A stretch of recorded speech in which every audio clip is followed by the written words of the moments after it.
The house has been in the family for 100 years, and it's where Cheryl and I brought up our 5 children.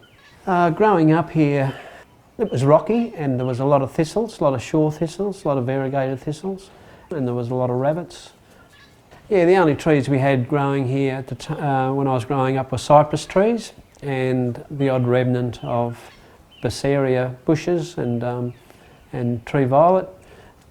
But when we look out now, it's a great landscape of mixed native and eucalypts. So if you can imagine this area right through here, there's absolutely no trees at all, and that's how programs like the Plains tend to help, was to encourage me to look after it and rejuvenate it, I guess. And it pays for a lot of the fencing and plants and stuff like that. And this is the outcome about 8 years later. I found I'd lost my passion for everything about 16 years ago, and I was probably become unemployable, and I was a wreck. And a friend of mine took me down to his bush block down in the Otways, and I spent a little bit of time down there pruning, etc., and planting. And I really enjoyed that, and I thought, oh, I could start something similar at home.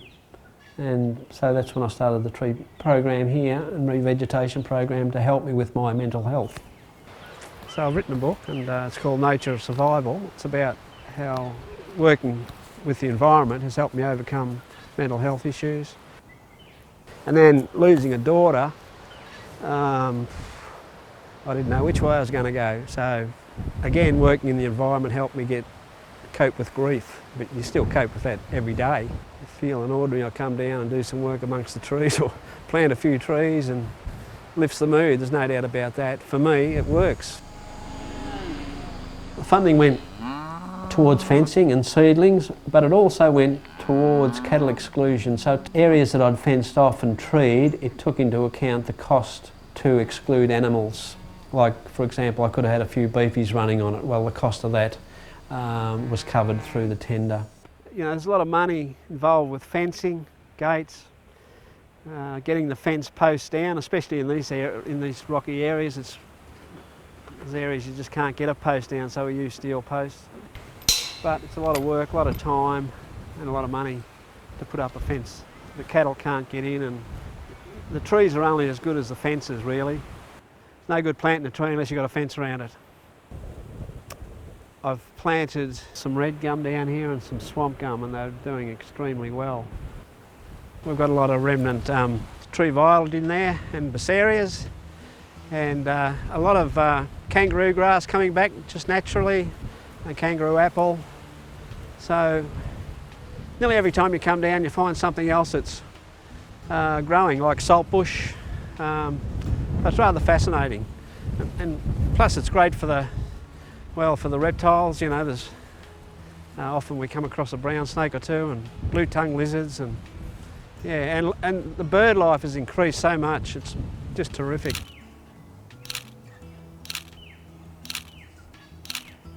Cheryl's a photographer, and she, since losing Rebecca, finding a lot of comfort in some way of photographing birds, and now she's got to the stage where she actually has postcards for sale, with all the funds going to brain cancer, cure brain cancer. She's always out photographing birds around the farm, birds that weren't here 16 years ago. It's important to look at the big picture and perhaps try and imagine and dream what this area is going to look like in another 20 or 30 years. I mean, 20 years ago you wouldn't think it'll look like it is now, but it looks fantastic. And another 20 or 30 years, and then another 20 or 30 years on from then, what's it going to look like with all the trees we've put in? Yeah, it's given me a lot of peace. Yeah, got harmony back in my life and a bit of colour.